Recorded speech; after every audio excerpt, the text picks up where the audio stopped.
उड़ान 500 प्रीलिम्स वाला current affair जनवरी 2025 से दिसंबर 2025 विज्ञान और प्रौद्योगिकी करंट अफेयर।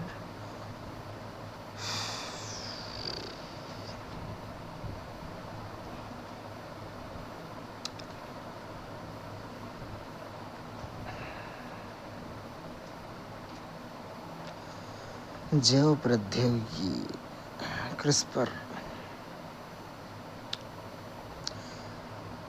क्रिस्पर एडिटेड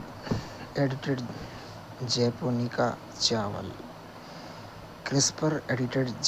चावल national institute of plant genome research NIPGR के वैज्ञानिकों ने फास्फेट को अधिक कुशलता से अवशोषित करने वाले क्रिस्पर संपादित जैपोनिका चावल विकसित किए हैं।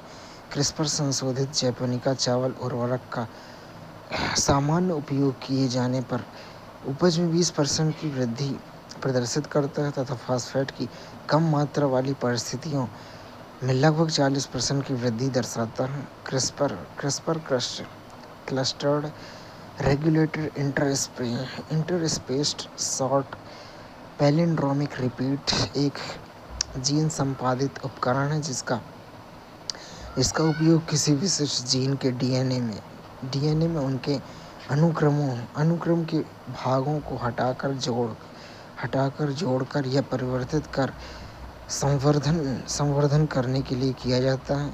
जैपोनिका चावल के बारे में जैपोनिका चावल ये छोटे दाने वाला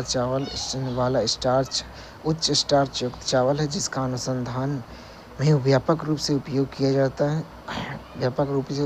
जाता है क्योंकि इसमें आनुवंशिक संवर्धन करना आसान होता है। नियंत्रित परिस्थितियों में इसके गुण स्थिर रहते हैं। भौगोलिक वितरण में शीत उष्णकटिबंधीय समशीतोष्ण क्षेत्रों में उगाया जाता है। यह जापान, चीन, कोरिया, वियतनाम, इंडोनेशिया में उत्पादित तथा उपभोग किया जाने वाला प्रमुख चावल है जो पकाने के बाद अपने लसलसेपन के लिए मूल्यवान माना जाता है। पौधे और दाने की विशेषताओं में छोटे से मध्यम ऊंचाई वाला पौधा, पतली गहरे हरे रंग की पत्तियां, कम दाना झड़ना, एमाइलोज की मात्रा 0 से 20। मुख्य वैज्ञानिक विकास में प्रयुक्त तकनीकी में CRISPR-Cas9 की जीन संपादन तकनीकी लक्षित जीन में OSPHO1-2 यह फास्फेट परिवाहक के रूप में कार्य करता है जो फास्फोरस को जड़ों से तनों या ऊपरी भागों तक पहुंचाता है। समस्या का समाधान प्रयोग किए फास्फेट उर्वरक का केवल 15 से 20% ही फसलों द्वारा अवशोषित होता है। शेष भाग यह मृदा स्थिरीकरण के माध्यम से नष्ट हो जाता है। फास्फोरस का महत्व फसल वृद्धि के लिए आवश्यक है। हालांकि मृदा की प्रतिक्रियाओं के कारण 80 से 85% उर्वरक फास्फोरस अनुपयोगी रह जाता है। भारतीय संदर्भ में भारत प्रतिवर्ष 4.5 मिलियन टन से अधिक फास्फेट उर्वरकों का आयात करता है जिससे लागत में वृद्धि होती है और अन्य देशों पर निर्भरता बढ़ती है। जीन संशोधित चावल पोषक तत्वों के उपयोग की दक्षता में वृद्धि कर सकता है, फसल प्रदर्शन में सुधार कर सकता है और फास्फेट उर्वरकों पर कम निर्भरता कर सकता है जिससे अधिक संवहनीय कृषि को समर्थन मिलता है। CRISPR कैसे कार्य करता है? कोशिका में Cas9 प्रोटीन निर्धारक RNA के साथ एक कॉम्प्लेक्स निर्मित करता है। यह कॉम्प्लेक्स एक स्पेंसर पीला खंड के पास स्थिर मेल खाने वाले जीनोमिक DNA अनुक्रम से जुड़ जाता है।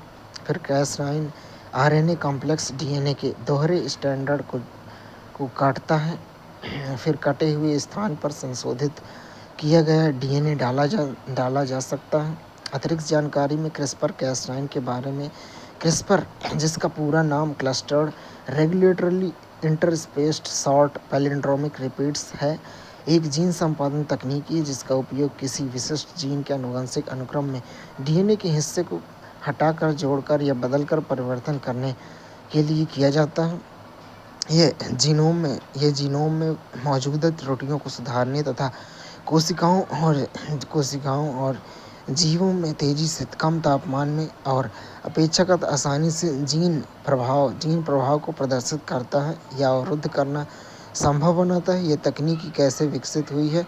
कुछ बैक्टीरिया में क्रिस्पर-cas9 प्रणाली के समान एक अंतर्निहित जीन संपादन तंत्र होता है जिसका उपयोग वे वायरस जैसे आक्रमणकारी रोगजनकों के विरुद्ध प्रतिक्रिया करने के लिए करते हैं। ठीक एक प्रतिरक्षी प्रणाली की भांति जीवाणु क्रिस्पर का उपयोग करके वायरस के डीएनए के कुछ हिस्सों को काट देते हैं और उनका एक छोटा भाग अपने पास सुरक्षित रखते हैं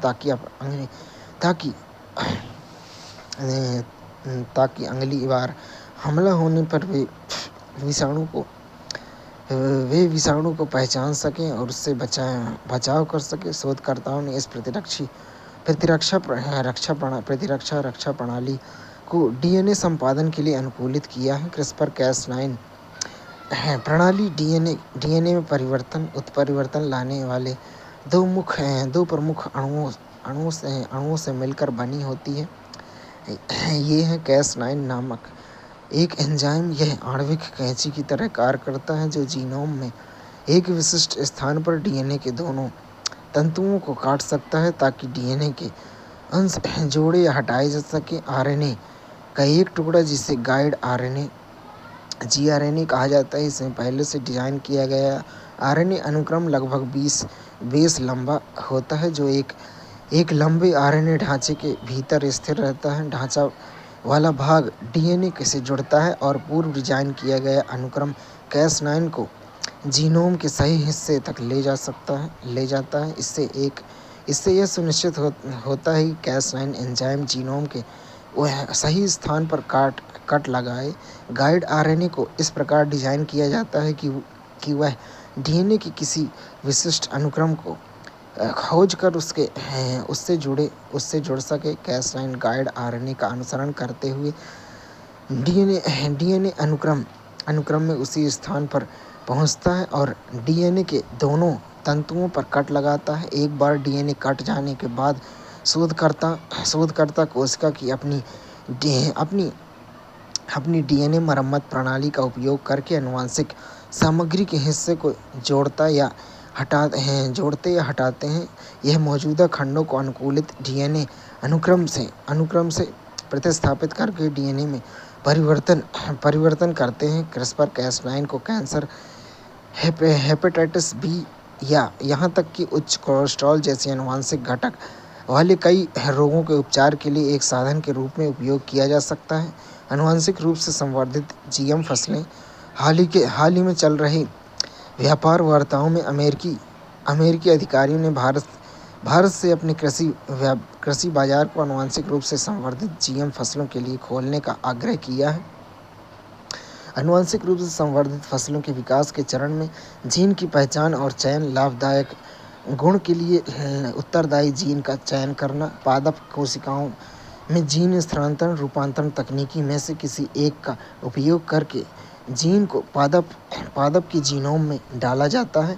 कठोर परीक्षण चरण में आनुवंशिक रूप से संवर्धित पौधों का जैव सुरक्षा, एलर्जी और पर्यावरणीय प्रभाव परीक्षण किया जाता है। पादप अनुकूलता के लिए जीन संशोधन जीन को पृथक किया जाता है और पादप कोशिकाओं में प्रभावी ढंग से कार्य करने के लिए संवर्धित किया जाता है। प्रयोगशालाओं में पादप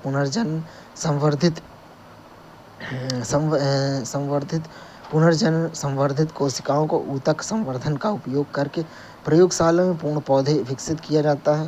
क्षेत्रीय परीक्षण और विनियामक अनुमोदन, आनुवंशिक अभियांत्रिकी मूल्यांकन समिति GEAC और आनुवंशिक परिवर्तन संबंधी समीक्षा समिति RCGM जैसे निकायों की देखरेख में बहुस्थानिक परीक्षण किए जाते हैं। आनुवंशिक रूप से संवर्धित जीएम फसलों के बारे में परिभाषा क्या है? ये पौधे जिनकी आनुवंशिक सामग्री डीएनए को आधुनिक जैव प्रौद्योगिकी या आनुवंशिक अभियांत्रिकी का उपयोग करके संशोधित किया जाता है। इसका उद्देश्य प्रजनन विधियों से असंभव वांछनीय गुणों का समावेश करना समावेश करना समावेश करना प्रथम आनुवंशिक रूप से संवर्धित जीएम खाद्य सेवेट Flavr Savr Flavr Savr tomato जिसे वर्ष 1994 में अमेरिका में व्यावसायिक रूप से प्रस्तुत किया गया था। वैश्विक स्थिति 2023 में 76 देशों में 200 मिलियन हेक्टेयर से अधिक क्षेत्रों में आनुवंशिक रूप से संवर्धित जीएम फसलें सोयाबीन, मक्का,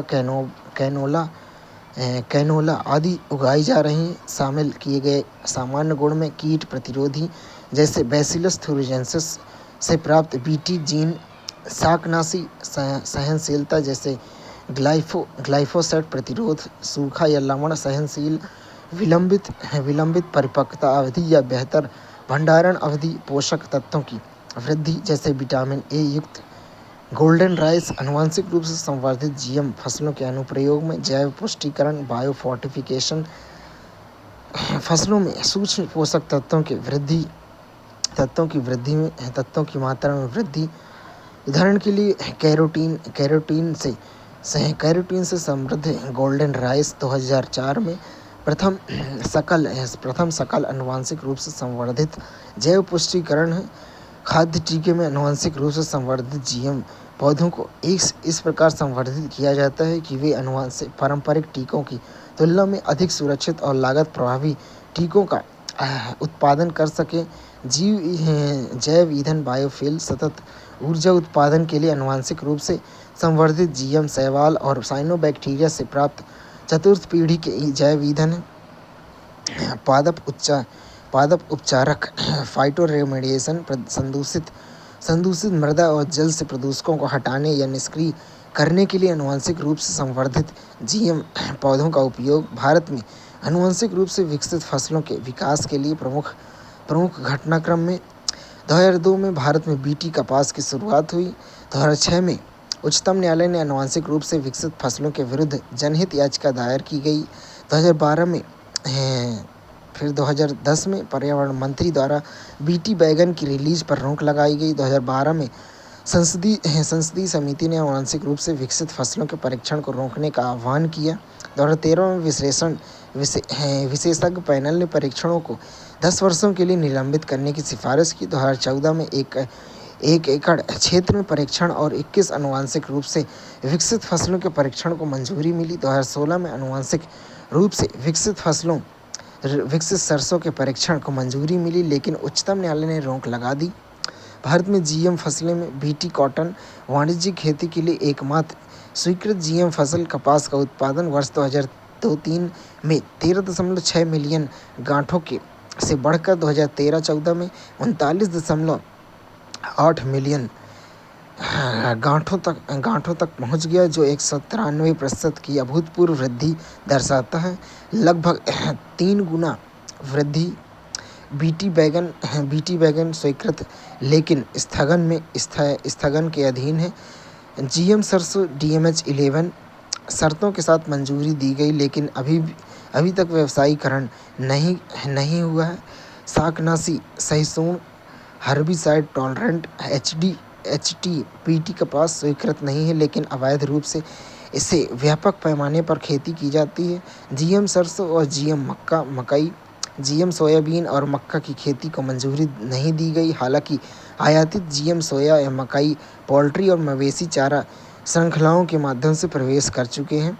भारत में आनुवंशिक रूप से संवर्धित जीएम फसलों का विनियामक ढांचा में विविध आधार पर्यावरण संरक्षण अधिनियम 1986 तथा इसकी धारा 6, 8 और 25 के अंतर्गत बनाए गए 1989 के नियमों आनुवंशिक रूप से संवर्धित जीवों के निर्माण, उपयोग, आयात, निर्यात, भंडारण का विनियमन द्वारा शासित है। मुख्य विनियामक निकाय में आनुवंशिक अभियांत्रिकी मूल्यांकन समिति GEAC, पर्यावरण, वन और जलवायु परिवर्तन मंत्रालय के अधीन पर्यावरण स्वीकृति और व्यावसायिक विक्रय के लिए अनुमोदन प्रदान करने वाला सर्वोच्च निकाय है।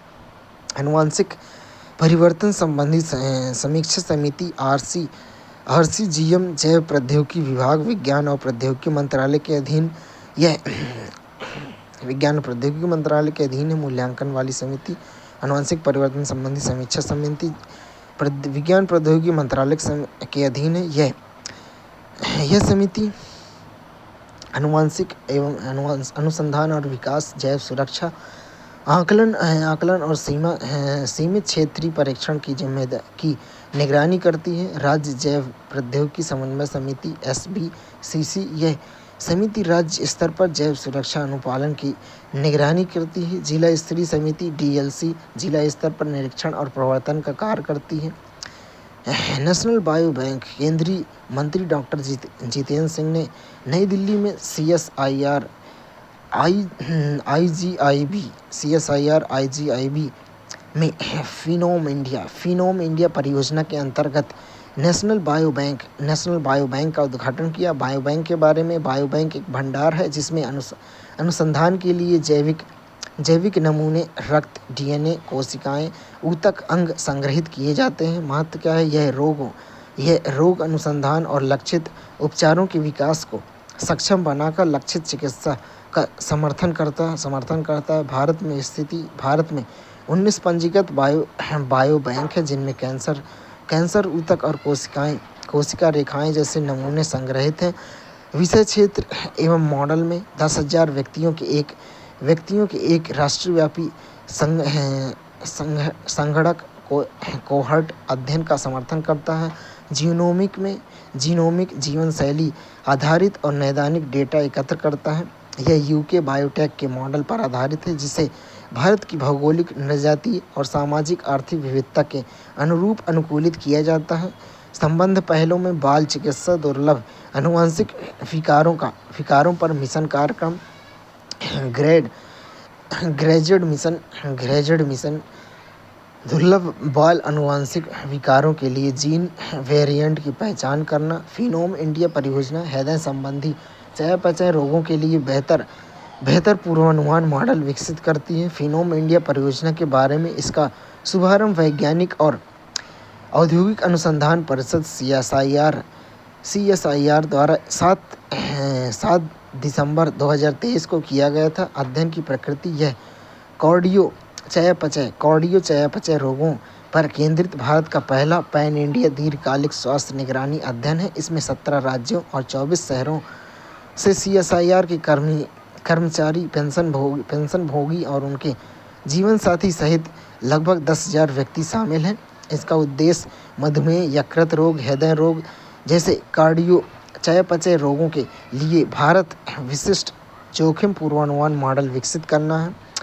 भारतीय जनसंख्या में विशिष्ट रोग पैटर्न को समझना जो जनजाति और जीवन शैली विभिन्नताओं के कारण पश्चिमी कोहर्ट्स को अलग करते हैं। अतिरिक्त जानकारी यह है कि फिनोम किसी जीव के सभी अवलोकनीय क्षणों के समग्र रूप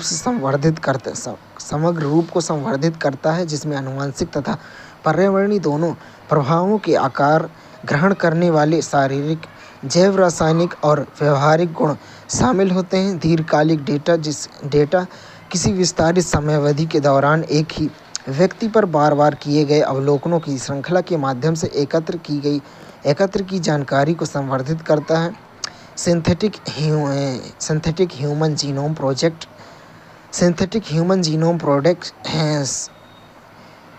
SYNHG को यूनाइटेड किंगडम के महत्वाकांक्षी लक्ष्य के साथ शुरू किया गया। नए सिरे से कृत्रिम मानव DNA का निर्माण किया जाए। सिंथेटिक ह्यूमन जीनोम प्रोजेक्ट के बारे में रासायनिक रूप से संश्लेषित DNA का उपयोग करके संपूर्ण मानव जीनोम के डिजाइनिंग और संरचना करना, जिसकी शुरुआत पहले पूर्णतः सिंथेटिक मानव क्रोमोसोम के निर्माण से होगी। लक्ष्य है कि DNA को केवल पढ़ने या संपादित करने से आगे बढ़कर जीवन को निर्धारित करने, राइटिंग लाइफ की दिशा में जाना, ताकि जीनोम डिजाइन पर सटीक नियंत्रण संभव हो सके। इसमें शामिल प्रमुख संस्थान में इस परियोजना के नेतृत्व एलिसन इंस्टीट्यूट ऑफ टेक्नोलॉजी, तथा ऑक्सफोर्ड, कैम्ब्रिज, कैंट, मैनचेस्टर और इंपीरियल कॉलेज लंदन जैसे विश्वविद्यालय शामिल हैं। सावधानीपूर्ण संश्लेषण करें तो ये कृत्रिम मानव आनुवंशिक सामग्री के निर्माण में नैतिक, विधिक और सामाजिक प्रभावों ELSI की समीक्षा करने वाली एक अंतर्निहित सामाजिक विज्ञान पहल है तथा इसमें विभिन्न हितधारक शामिल हैं। वैज्ञानिक और सामाजिक महत्व क्या है? जीनोमिक विज्ञान में प्रगति, सिंथेटिक डीएनए प्राकृतिक रूप में पाए जाने वाले डीएनए की संपादन की सीमाओं से आगे जीनों के कार्यों का अध्ययन करने के लिए नए तरीके प्रदान करता है। चिकित्सीय संभावनाएं में रोग प्रतिरोधी कोशिकाओं का विकास, क्षतिग्रस्त अंगों के पुनर्जनन की संभावना, अंग प्रत्यारोपण और प्रतिरक्षा प्रणाली सुधार में नवाचार, अधिक स्वस्थ वृद्धावस्था और जीवन की गुणवत्ता में सुधार की संभावना। अन्य क्षेत्रों में उपयोग, इन आधारभूत तकनीकी का उपयोग जलवायु प्रतिरोधी फसलों के विकास में किया जा सकता है, जिसमें वैश्विक खाद्य सुरक्षा की निगरानी को मजबूती मिलेगी। सिंथेटिक जीनोम के बारे में देखें तो यह किसी जीव के प्राकृतिक जीनोम की प्रतिलिपि बनाने वाला है। यह उनमें परिवर्तन करने वाला कृत्रिम रूप से निर्मित डीएनए ब्लूप्रिंट है। इसे नए सिरे से बनाया जाता है, जबकि जीन संपादन में मौजूद डीएनए में आनुवंशिक परिवर्तन किए जाते हैं। सिंथेटिक जीनोम में जीन संपादन के प्रमुख अंतर में जीन संपादन प्राकृतिक डीएनए में आनुवंशिक परिवर्तन करना, सिंथेटिक जीनोमिक्स में रासायनिक रूप से तैयार किए गए और जोड़े गए पूर्ण या बड़े डीएनए अनुक्रम है। सिंथेटिक जीनोम में निर्माण की विधियों में रासायनिक डीएनए संश्लेषण, प्रयोगशाला में बनाए गए छोटे डीएनए खंड, ओलिगोन्यूक्लियोटाइड्स, जीन असेंबली तकनीकी में पीसीए या गिब्सन असेंबली का उपयोग करके खंडों को डिजाइन करना, इन विट्रो या इन वीवो असेंबली, कोशिकाओं के बाहर या होस्ट जीवों आमतौर पर यीस्ट के भीतर संयोजन, त्रुटि सुधार एवं सत्यापन, बार-बार अनुक्रमण और सुधार में, कार्यात्मक परीक्षण में, प्रोटीन उत्पादन, जीन विनियमन व्यवहार को नियंत्रित करता है। संशोधित क्रिस्पर प्रौद्योगिकी DCAS9 भारतीय वैज्ञानिकों ने DCAS9 नामक एक संशोधित क्रिस्पर उपकरण विकसित किया है, जो पौधों को ऊष्मा और रोगजनक तनाव के प्रति स्मार्ट तरीके से प्रतिक्रिया करने में सहायता करता है। संशोधित क्रिस्पर उपकरण के बारे में संक्षिप्त परिचय देखें तो इसमें DCAS9 मृत Cas9 का उपयोग करके किया जाता है, जो डीएनए को काटता नहीं। यह आनुवंशिक कैंची की अपेक्षा एक जीन स्विच के रूप में कार्य करता है। सामान्य परिस्थितियों में जीन निष्क्रिय रहते हैं और केवल तनाव की स्थिति में सक्रिय होते हैं। कार्य करने की प्रक्रिया यह टमाटर के प्रोटीन NACMTF3 से TM डोमेन में शामिल करता है। TM डोमेन सामान्य परिस्थितियों में एक स्विच को केंद्रक के बाहर बनाए रखता है। तनाव का संकेत करें तो ऊष्मा या रोग मिलने पर TM डोमेन मुक्त हो जाता है। इसके बाद यह स्विच केंद्रक में प्रवेश करता है और लक्षित जीनों को सक्रिय करता है। सक्रिय होने वाली जीन में रोगजनक तनाव स्यूडोमोनास सिरिंज CBP60G, SARD1 ऊष्मीय तनाव में NAC2, HSFA6B। महत्व क्या है? सटीक तनाव प्रतिक्रिया, जीन केवल आवश्यकता होने पर ही सक्रिय होते हैं। ऊर्जा तत्व, निरंतर जीन अभिव्यक्ति से बचाव करता है। जलवायु सहनशील कृषि, गर्मी और रोगों के प्रति सहनशीलता में वृद्धि करता है। विस्तार योग्य बैगन और मिर्च जैसी फसलों पर लागू किया जा सकता है। जलवायु परिवर्तन के दबावों के बीच स्मार्ट और टिकाऊ कृषि को समर्थन देता है। एपिजेनेटिक रिप्रोग्रामिंग के माध्यम से बिना मां के तैयार किए गए चूहे, संघाई जियाओ टोंग विश्वविद्यालय के शोधकर्ताओं ने 2 दो नर चूहों के डीएनए का उपयोग करके बिना मां के एक स्वस्थ और प्रजनन करने के सक्षम चूहा सफलतापूर्वक तैयार किया है। यह कैसे किया गया? शुक्राणु कोशिकाओं में एपिजीनोम को संपादित करके विशेष रूप से डीएनए मिथाइलेशन पैटर्न में परिवर्तन किया गया है। महत्व क्या है? यह प्रजनन विज्ञान, जीव विज्ञान में एपिजेनेटिक प्रोग्रामिंग की संभावनाओं को दर्शाता है। डीएनए संपादन प्रौद्योगिकी और प्रायोगिक प्रजनन के बारे में वैज्ञानिक तेजी से CRISPR-Cas9 जैसे उन्नत डीएनए संशोधित तकनीकों का उपयोग कर रहे हैं, जो डीएनए अनुक्रम में विशिष्ट जीनों के सटीक रूप से हटाने, जोड़ने या परिवर्तित करने में सहायता करती है।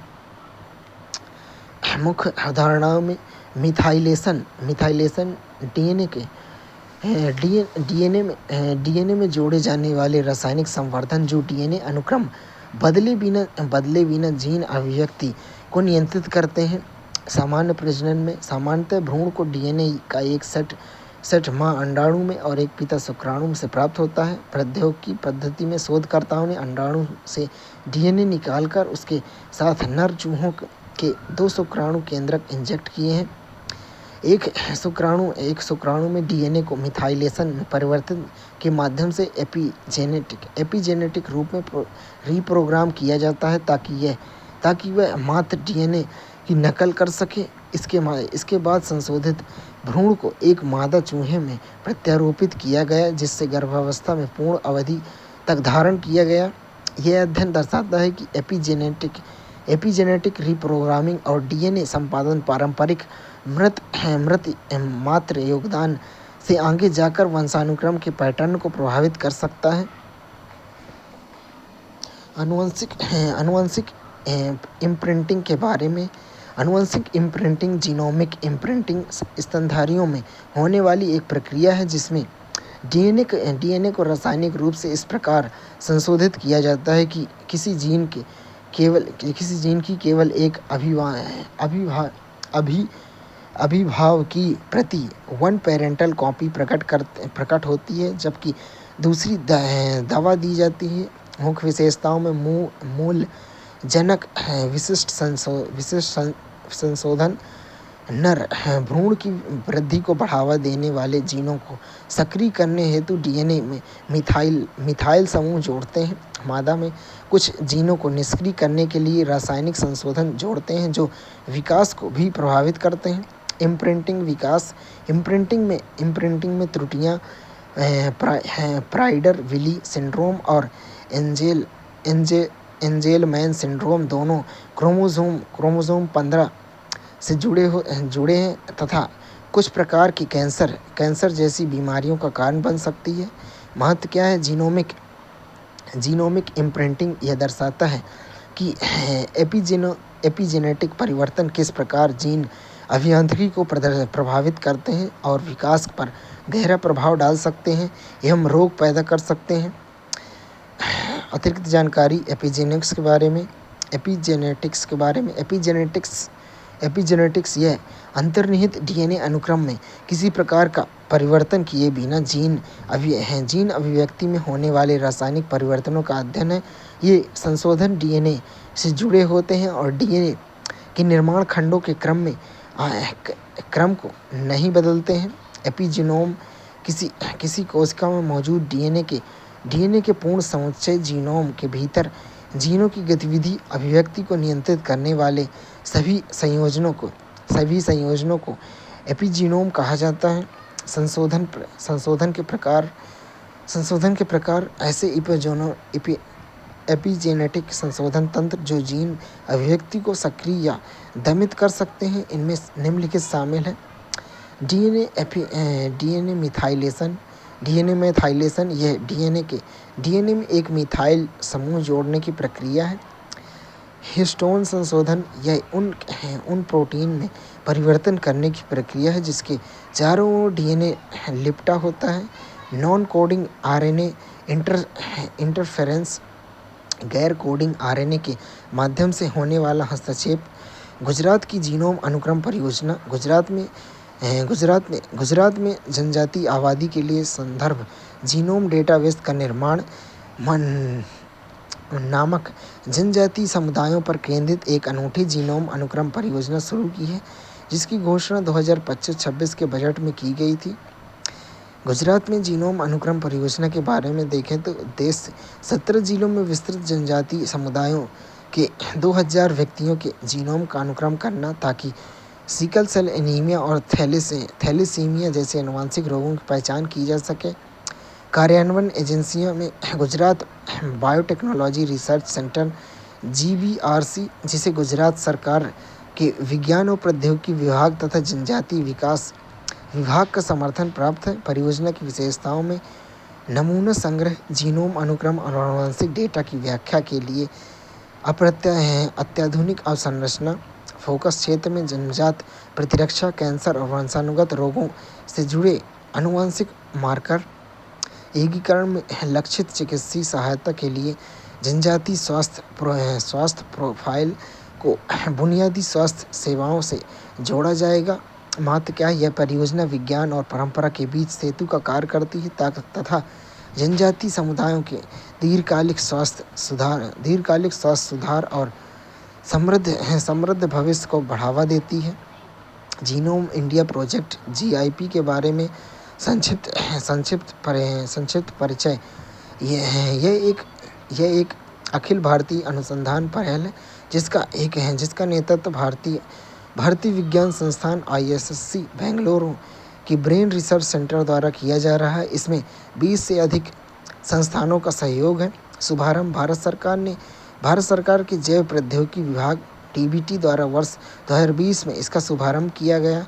देश भर में आनुवंशिक नमूने एकत्र कर भारत की आनुवंशिक विविधता को दर्शाने वाला एक भारतीय संदर्भ जीनोम तैयार करना है। मुख्य लक्ष्य भारतीय आबादी के लिए विशिष्ट आनुवंशिक विविधताओं का एक व्यापक कैटलॉग विकसित करना है। जीनोम DNA या कुछ जीवों में RNA का वह संपूर्ण समूह जिसमें किसी जीन के विकास और कार्य के लिए आवश्यक सभी आनुवंशिक निर्देश निहित होते हैं। जीनोम अनुक्रम में यह किसी जीन के संपूर्ण DNA अनुक्रम को निर्धारित करने की प्रक्रिया है, जिसमें जीन तथा नॉन कोडिंग क्षेत्रों सहित न्यूक्लियोटाइड आधारों ATCG के सटीक क्रम की पहचान की जाती है। सिकल सेल रोग यह हीमोग्लोबिन लाल रक्त कोशिकाओं में ऑक्सीजन ले जाने वाला प्रोटीन जो प्रभावित करने वाले आनुवंशिक उत्परिवर्तन के कारण उत्पन्न वंशानुगत रक्त विकारों का एक समूह है। थैलेसीमिया यह शरीर की हीमोग्लोबिन बनाने की क्षमता को प्रभावित करने वाला एक आनुवंशिक रक्त विकार है। यह तब विरासत में मिलता है जब दोनों माता पिता में दोषपूर्ण जीन उनकी संतान में पहुंचते हैं। Alpha genome Google deep mind ने अल्फा जीनोम नामक एक शक्तिशाली कृत्रिम बुद्धिमत्ता AI मॉडल लॉन्च किया है, जिसे एक अनुमान लगाने के लिए डिजाइन किया गया है कि आनुवंशिक उत्परिवर्तन हमारे स्वास्थ्य को कैसे प्रभावित करते हैं, जो संभावित रूप से नए उपचार को भी प्रदान कर सकता है। अल्फा जीनोम के बारे में देखें तो यह गूगल डीप माइंड द्वारा विकसित एक AI मॉडल है जो DNA की विनियामक कार्यप्रणाली पर आनुवंशिक उत्परिवर्तनों के प्रभाव का पूर्वानुमान करता है, जिसमें जीन विनियमन के लिए महत्वपूर्ण नॉन कोडिंग क्षेत्र भी शामिल है। कार्यप्रणाली में लंबे DNA अनुक्रम 1 मिलियन बेस पेयर्स तक का विश्लेषण करता है। विनियामक गतिविधि का वर्णन करने के लिए आणविक गुणों का पूर्वानुमान लगाता है। उत्परिवर्तन और गैर उत्परिवर्तित अनुक्रमों की तुलना करके आनुवंशिक वेरिएंट के प्रभाव का आकलन करता है। महत्व क्या है? जीनोम तंत्रों की गहन जानकारी प्रदान करता है तथा आनुवंशिक उत्परिवर्तनों और उनके कार्यात्मक परिणामों पर शोध में सहायता करता है। इकोलाई के उपयोग द्वारा बायोसेंसर का निर्माण इंपीरियल कॉलेज लंदन और झेजियांग विश्वविद्यालय के शोधकर्ताओं ने इकोलाई बैक्टीरिया को बायोइलेक्ट्रॉनिक सेंसर के रूप में विकसित किया है, जो पानी में पारे मरकरी जैसे रसायनों रसायनों का पता लगाने में सक्षम है। ई कोलाई आधारित बायोसेंसर के बारे में देखें तो संक्षिप्त परिचय। आनुवंशिक रूप से संवर्धित हैं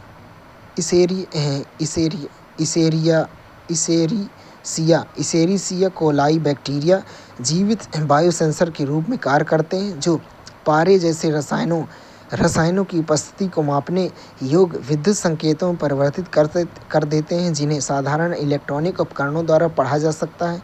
कार्यप्रणाली में सेंसिंग मॉड्यूल लक्षित रसायन का पता लगाता है। प्रोसेसिंग मॉड्यूल में संकेत को प्रवर्धित या संसाधित करता है। आउटपुट मॉड्यूल में फिनाजीन उत्पन्न करता है, जो इलेक्ट्रॉन के संपर्क में आने पर वोल्टेरीमेट्री के माध्यम से पता लगाए जा सकने योग्य विद्युत धारा उत्पन्न करते हैं। महत्व क्या है? पर्यावरणीय विषाक्त पदार्थों और रसायनों का किफ़ायती तथा वास्तविक समय में पता लगाने की सुविधा प्रदान करता है। प्रमुख प्रयोग में शर्करा का पता लगाना 2 घंटे के भीतर अरबिनोज एक पादप शर्करा का पता लगाया। पारे का पता लगाना 3 घंटे के भीतर पानी में पारे के सूक्ष्म आयनों WHO की सीमा के नीचे की पहचान की गई है। लॉजिक गेट प्रदर्शन AND लॉजिक गेट को लागू किया गया, जिसमें केवल तब संकेत उत्पन्न हुआ जब 2 विशिष्ट अणु एक साथ उपस्थित थे। लाभ क्या है? पूर्ण कोशिका लाभ जीवित सूक्ष्म जीवों बायोसेंसर स्वयं को बनाए रखने और मरम्मत करने में सक्षम होते हैं, लेकिन अधिकांश ऑप्टिकल आउटपुट रंग या प्रतिदीप्त देते हैं, जिन्हें पोर्टेबल उपकरणों के साथ एकीकृत करना कठिन होता है। मुख्य नवाचार में यह डिजाइन दिष्ट विद्युत धारा उत्पन्न करता है, जिसमें यह कम लागत वाले इलेक्ट्रॉनिक्स के साथ आसानी से संगत हो जाता है। लागत और उपयोगिता की बात करें तो यह पारंपरिक एंजाइम आधारित बायोसेंसर का एक सस्ता प्रोग्राम करने योग्य है, टिकाऊ विकल्प प्रदान करता है। अनुप्रयोग में पर्यावरण निगरानी, जल सुरक्षा, चिकित्सा जांच और बायो इलेक्ट्रॉनिक प्रणालियों के लिए उपयोगी है। एसेरिसिया कोलाई ई कोलाई के बारे में देखें तो एसेरिसिया कोलाई एक छड़ के आकार का बैक्टीरिया है, जो एंटेरोबैक्टीरियेसी कुल फैमिली से संबंधित है और सामान्यतः मनुष्यों तथा अन्य उष्ण रक्तीय जीवों की आंतों में पाया जाता है। बायो इलेक्ट्रॉनिक सेंसर के बारे में बायो इलेक्ट्रॉनिक सेंसर ये ऐसे उपकरण हैं जो जैविक घटकों जैसे एंजाइम, एंटीबॉडी या DNA को इलेक्ट्रॉनिक प्रणालियों के साथ संयोजित करते हैं, ताकि जैविक, रासायनिक या भौतिक परिवर्तनों का पता लगाया जा सके, उन्हें मापा जा सके या उनकी निगरानी की जा सके। अनुप्रयोग में जैव चिकित्सीय परीक्षण जैसे ग्लूकोज मॉनिटर, पर्यावरण निगरानी, खाद्य सुरक्षा तथा पहचानने योग्य स्वास्थ्य उपकरण। बायो फोर्टिफाइड आलू लौह तत्व आयरन से भरपूर जैव पुष्टिकृत बायो फोर्टिफाइड आलू भारत में शुरू किए जाने वाला है, जिसका उद्देश्य पोषण में वृद्धि, किसानों के लिए बीजों की उपलब्धता में सुधार करना है। जैव पुष्टिकृत बायो फोर्टिफाइड आलू ऐसी किस्म है जिसमें आयरन और जिंक जैसे आवश्यक सूक्ष्म पोषक तत्वों की मात्रा में वृद्धि की जाती है, ताकि मुख्य खाद्य पदार्थों के माध्यम से पोषण में सुधार हो सके। विकसित करने वाला संस्थान भारतीय संस्थानों के सहयोग से अंतर्राष्ट्रीय आलू केंद्र CIP मुख्यालय पेरू में है द्वारा विकसित किया जा रहा है। मुख्य है यह आलू पारंपरिक पादप प्रजनन विधियों से तैयार किए गए हैं, न कि आनुवंशिक अभियांत्रिकी द्वारा नॉन-GM है। लाभ क्या है? आयरन की कमी से होने वाली एनीमिया जैसे सूक्ष्म पोषक तत्वों की कमी को दूर करने में सहायक होगा। बेहतर गुणवत्ता वाले बीज उपलब्धता कराते हैं, जिसमें रासायनिक आगतों को कम आवश्यकता होती है। मिड डे मील जैसी सरकारी पोषण योजनाओं में शामिल किए जा सकते हैं। अंतर्राष्ट्रीय आलू केंद्र CIP यह एक वैश्विक अनुसंधान विकास संगठन है जो आलू, शकरकंद और इंडियन जड़ और कंद फसलों पर केंद्रित है। 1971 में खाद्य सुरक्षा और पोषण संबंधी चुनौतियों से निपटने के उद्देश्य से स्थापित किया गया।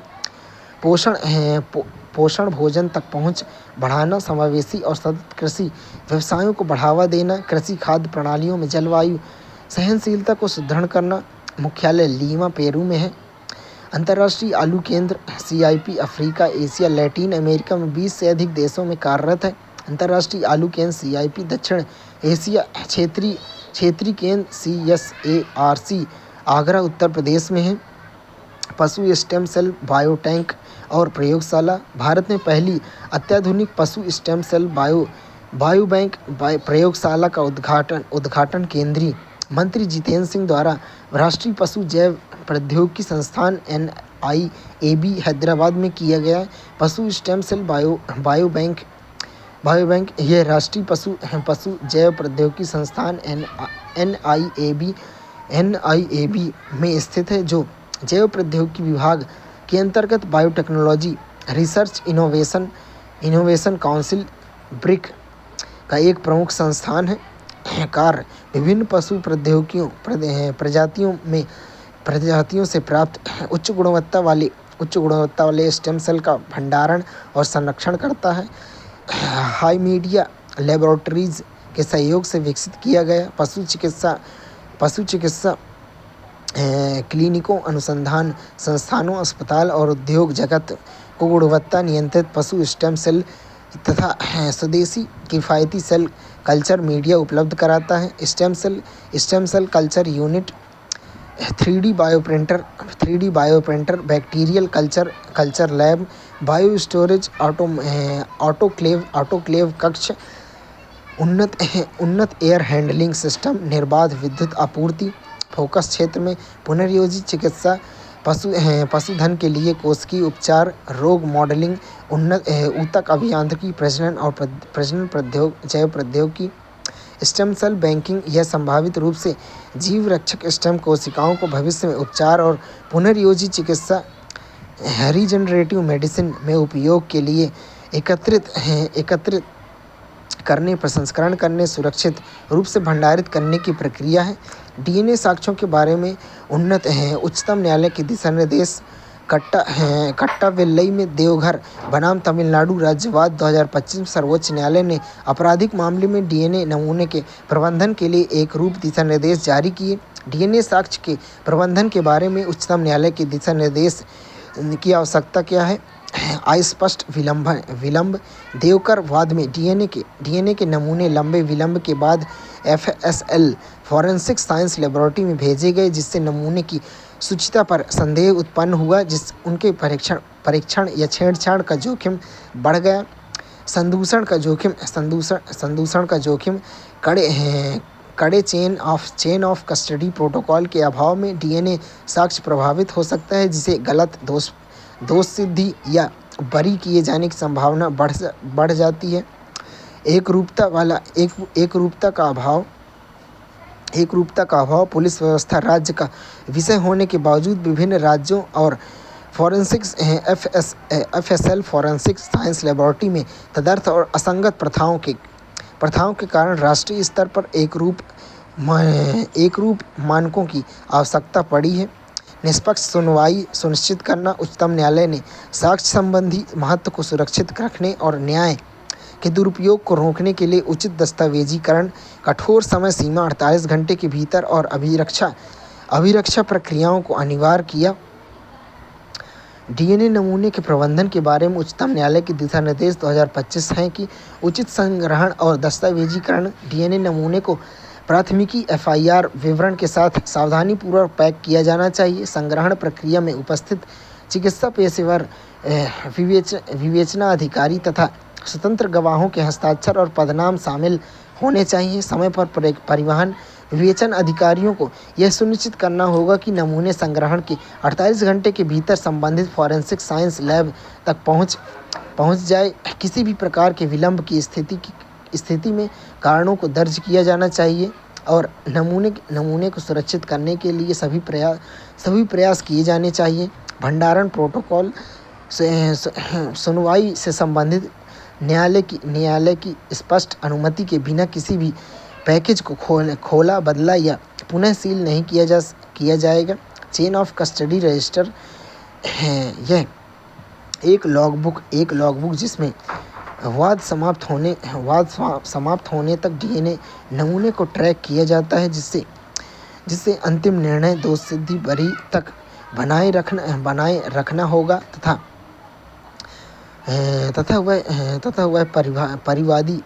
वह परिवादी न्यायालय के अभिलेख का हिस्सा होगी। दिशा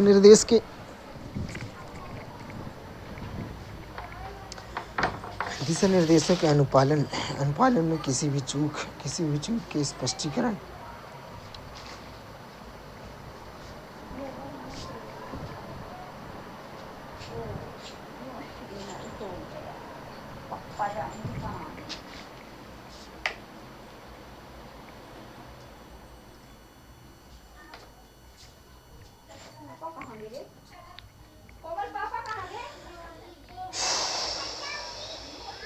दिशा निर्देशों के अनुपालन में किसी भी चूक के स्पष्टीकरण की जिम्मेदारी जांच अधिकारी की होगी। डीएनए साक्ष्य पर पूर्व न्यायिक टिप्पणियों में अनिल बनाम महाराष्ट्र राज्य 2014 सर्वोच्च न्यायालय ने डीएनए को एक वैध और विश्वसनीय उपकरण के रूप में स्वीकार किया, लेकिन इस बात पर जोर दिया गया कि विश्वसनीयता पूरी तरह से सख्त प्रयोगशाला प्रबंधन, गुणवत्ता नियंत्रण और वैज्ञानिक प्रक्रिया पर निर्भर करती है। मनोज बनाम मध्य प्रदेश राज्य 2022 न्यायालय ने डीएनए के साक्ष्य को अस्वीकार कर दिया, क्योंकि यह खुले स्थान से एकत्र किया गया था। जिसमें मनोज बनाम मध्य प्रदेश राज्य 2022 न्यायालय ने डीएनए साक्ष्य को अस्वीकार कर दिया, क्योंकि यह खुले स्थान से एकत्रित किया गया था, जिसमें संदूषण की अत्यधिक संभावना थी। बरामद वस्तुओं पर खून के धब्बे खराब और अपर्याप्त थे, जिससे पता चलता है कि खराब गुणवत्ता वाले नमूने दोष सिद्धि का आधार नहीं हो सकते हैं। राहुल बनाम दिल्ली राज्य 2022 डीएनए साक्ष्य को इसलिए खारिज कर दिया गया क्योंकि यह 2 महीने तक पुलिस कस्टडी में रहा। न्यायालय ने माना कि इस तरह की अस्पष्ट कस्टडी में छेड़छाड़ की वास्तविक संभावना उत्पन्न हुई है। देवकर बनाम तमिलनाडु राज्य 2025 सर्वोच्च न्यायालय ने स्पष्ट किया कि विश्वसनीयता केवल प्रयोगशाला मानकों पर ही नहीं बल्कि प्रयोगशाला पूर्व चरणों पर भी निर्भर करती है। समय पर संग्रह, सुरक्षित पैकेजिंग और संरक्षण और दस्तावेजीकरण। डीएनए के बारे में डीऑक्सीराइबोन्यूक्लिक एसिड सभी जीवित जीवों में आनुवंशिक जानकारी वहन करने वाला अणु है। इसे अस्थि, रक्त, वीर्य, लार, बाल, त्वचा जैसी जैविक सामग्रियों से प्राप्त किया जा सकता है। संरचना चार आधारों ATCG से बनी द्विसर्पिल डबल हेलिक्स संरचना है। मनुष्यों में लगभग 3.2 अरब आधार युग्म बेस पेयर जो 23 जोड़ी गुणसूत्रों में पाए जाते हैं, आधे माता में आधे पिता में, वंशानुक्रम के आधार पर प्रत्येक व्यक्ति के लिए अद्वितीय होता है और समान जुड़वा बच्चों को छोड़कर विश्व में प्रथम जीन संशोधित घोड़े पोलो में शामिल। अर्जेंटीना ने विश्व में प्रथम क्रिस्पर अनुवांशिक संशोधित घोड़े तैयार किए हैं, जिसने पोलो जैसे कुलीन खेलों में आनुवंशिक अभियांत्रिकी को लेकर वैश्विक संदर्भ प्रारंभ कर दिया है। अर्जेंटीना की बायोटेक कंपनी खेइरोन बायोटेक ने क्रिस्पर कैसनाइन तकनीकी का उपयोग करके 5 क्लोन किए गए घोड़े बच्चे फोल्स बनाए हैं, जिसमें लक्षित जीन संशोधित किया गया है। ये बच्चे एक पुरस्कार विजेता घोड़े पोलो पुरेजा के क्लोन हैं, जिसमें मायोस्टैटिन MSTN जीन की अभिव्यक्ति को दबाया गया है ताकि मांसपेशियों की मात्रा और स्प्रिंटिंग क्षमता में वृद्धि हो सके। जीन संशोधित घोड़ों के बारे में देखें तो क्रिस्पर कैसनाइन तकनीकी का उपयोग करके जीनोम में सटीक संशोधन किया गया है। गति, ताकत, मांसपेशियों की वृद्धि, रिकवरी क्षमता में वृद्धि। जीन संपादन बनाम क्लोनिंग एक जीव की आनुवंशिक प्रतिलिपि बनाती है जीन संपादन विशिष्ट डीएनए अनुक्रमों में संशोधन करती है। जरूरी नहीं कि सटीक प्रतिलिपि बनाए। रुझान में परिवर्तन 2010 के दशक में क्लोन किए गए पोलोपोनी से अब तक जीनोम स्तर पर प्रत्यक्ष हस्तक्षेप की ओर परिवर्तन देखने को मिला है। वर्तमान स्थिति में आनुवंशिक जीन संशोधित घोड़े प्रतिस्पर्धी पोलो सर्किट में प्रवेश कर रहे हैं, जिससे खेलों में निष्पक्षता और नैतिकता को लेकर वैश्विक बहस छिड़ गई है।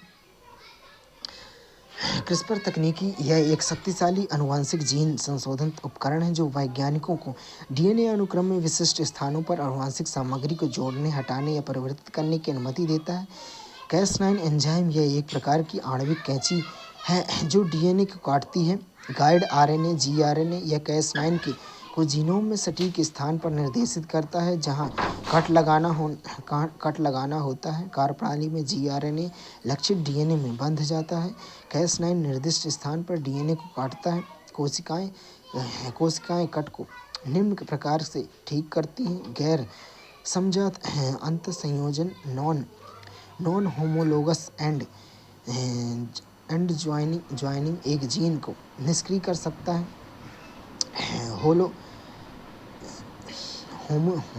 होमोलॉजी निर्देशित मरम्मत जिनमें नए जीन डाले जा सकते हैं। अनुप्रयोग में चिकित्सा, जीन थेरेपी, कैंसर, आनुवंशिक अनुसंधान, आनुवंशिक रोगों का उपचार, कृषि में कीट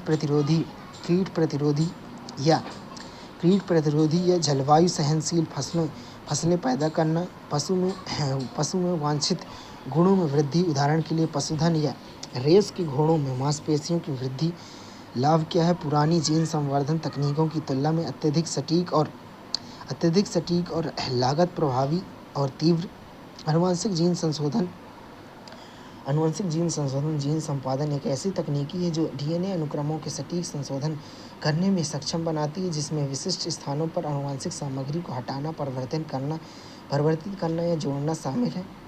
इसमें लक्षित आनुवंशिक परिवर्तन किए जा सकते हैं जिससे चिकित्सा, कृषि और जैव प्रौद्योगिकी में अनुप्रयोग है। डीएनए संपादन क्रिस्पर या Cas9 नामक डीएनए संपादन तकनीकी वर्ड प्रोसेसिंग प्रोग्राम में फाइंड एंड रिप्लेस फंक्शन के जैविक संस्करण की भांति कार्य करती है। यह तकनीकी कैसे कार्य करती है? कोशिका नाभिक एक कोशिका को एंजाइम कॉम्प्लेक्स से डीएनए ट्रांसफेक्ट किया जाता है, जिसमें निम्नलिखित शामिल है। गाइड आरएनए स्वस्थ डीएनए प्रतिलिपि, डीएनए काटने वाला एंजाइम, एक विशेष रूप में डिजाइन किया गया सिंथेटिक गाइड अणु लक्षित डीएनए स्ट्रैंड को ढूंढता है। एक एंजाइम लक्षित डीएनए स्ट्रैंड को काट देता है। दोषपूर्ण डीएनए स्ट्रैंड को एक स्वस्थ प्रतिलिपि में बदल दिया जाता है। जीन थेरेपी के बारे में, यह एक चिकित्सा तकनीकी है जिसमें व्यक्ति को कोशिकाओं के आनुवंशिक सामग्री में परिवर्तित कर रोग का उपचार या रोकथाम की जाती है। इसका उद्देश्य उन दोषपूर्ण जीनों को ठीक करना है जो रोग के विकास के लिए जिम्मेदार होते हैं।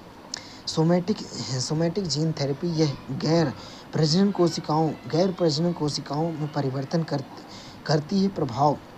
प्रभाव अगली पीढ़ी में विरासत में नहीं मिलते, जैसे कैंसर उपचार, मस्कुलर डिस्ट्रॉफी जैसी आनुवंशिक विकारों के लिए। जर्मलाइन जीन थेरेपी यह प्रजनन कोशिकाओं में परिवर्तन करती है। ये संशोधित संतानों को विरासत में मिल सकते हैं। अत्यधिक प्रबंधित नैतिक चिंताओं उत्पन्न करती हैं। एंट्रोमिक्स रूस ने घोषणा की कि एंट्रोमिक्स या mRNA आधारित कैंसर वैक्सीन जिसने प्रारंभिक नैदानिक परीक्षण में 100% प्रभावकारिता दिखाई है। एंट्रोमिक्स के बारे में देखें तो यह mRNA का उपयोग करके प्रतिरक्षा तंत्र इम्यून सिस्टम को प्रतिरक्षित करता है ताकि ट्यूमर का आकार छोटा हो और उनकी वृद्धि धीमी हो। सुरक्षा और व्यक्तिकरण में इसके बारे में उपयोग के लिए सुरक्षित पाया गया और व्यक्तिगत उपचार के लिए अनुकूलित किया जा सके। प्रारंभिक लक्ष्य में यह मुख्य रूप से कोलोरेक्टर कैंसर के लिए डिजाइन किया गया। भविष्य में ग्लियोब्लास्टोमा मेलानोमा के लिए इसका संस्करण विकसित करने की योजना है। चयनात्मक लक्ष्यीकरण कार्यप्रणाली में चयनात्मक लक्ष्यीकरण 4 हानि रहित विषाणुओं को मिलाकर विशेष रूप से कैंसर कोशिकाओं को लक्षित